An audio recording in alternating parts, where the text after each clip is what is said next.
David's mighty men. These are the names of David's mighty men: Josheb Bashebeth, a Tuchmanite, was chief of the three. He raised his spear against 800 men, whom he killed in one encounter. Next to him was Eliezer, son of Dodai, the Ahite,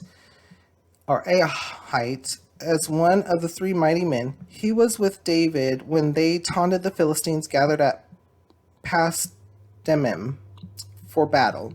Then the men of Israel retreated, but he stood his ground and struck down the Philistines till his hand grew tired and froze to the sword. Ooh, my goodness. The Lord brought about a great victory that day. The troops returned to Eliezer, but only to strip the dead. He stood his ground and was fighting them and was succeeding. Maybe looks like by himself, and then the rest of the troops came back. The rest of the Israelites came back and were looting the Philistines and taking what the dead Philistines had. Let's continue to read. Next to him was Shammah, son of Agi the Harite. When the Philistines banded together at a place where there was a field full of lentils, Israel's troops fled from them. But Shammah took his stand in the middle of the field. He defended it and struck the Philistines down, and the Lord brought about a great victory. So we're going through these important people through this time period. During harvest time, 3 of the 30 chief men came down to David at the cave of Adullam, while a band of Philistines was encamped in the valley of Rephaim. At that time, David was in the stronghold, and the Philistine garrison was at Bethlehem. David longed for water, and said, "Oh, that someone would get me a drink of water from the well near the gate of Bethlehem." Ooh, a quick pause. So this is before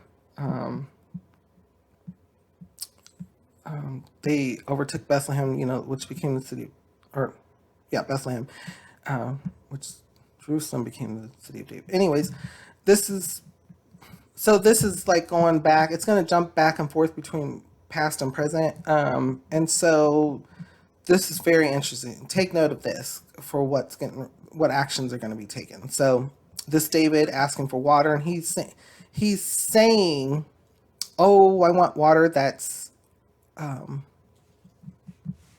like almost like had they already defeated the Philistines in Bethlehem." So let's see what happens. Okay. So the 3 mighty men broke through the Philistine lines, drew water from the well near the gate of Bethlehem, and carried it back to David. When he refused to drink it, instead he poured it out before the Lord. "Far be it from me, O Lord, to do this," he said. "Is it not the blood of men who went at the risk of their lives?" And David would not drink it. So he wanted this water that was in a very dangerous area because it was within where the Philistines were. And these 3 mighty men broke through, got the water, and came back. Dedication, right? That says a lot. Lord works through people. Lord works through all of us. Have you ever been able to, just reminded me of something. Have you ever been able to be a part of a team and something came to mind and you helped create something and it was successful?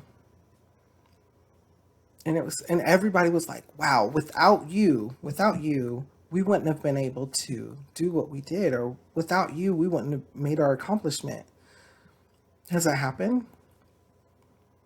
Do we humble ourselves and, it's always okay to accept thanks and such, but do we also humble ourselves and give it back to God? Thank you, Jesus. Thank you, Jesus, for putting that thought into my mind, for allowing the opportunity to happen, for utilizing me. Do we thank him? Those are things to think about. What kind of thoughts or feelings come to your mind? How does it make you feel, and what does it make you think?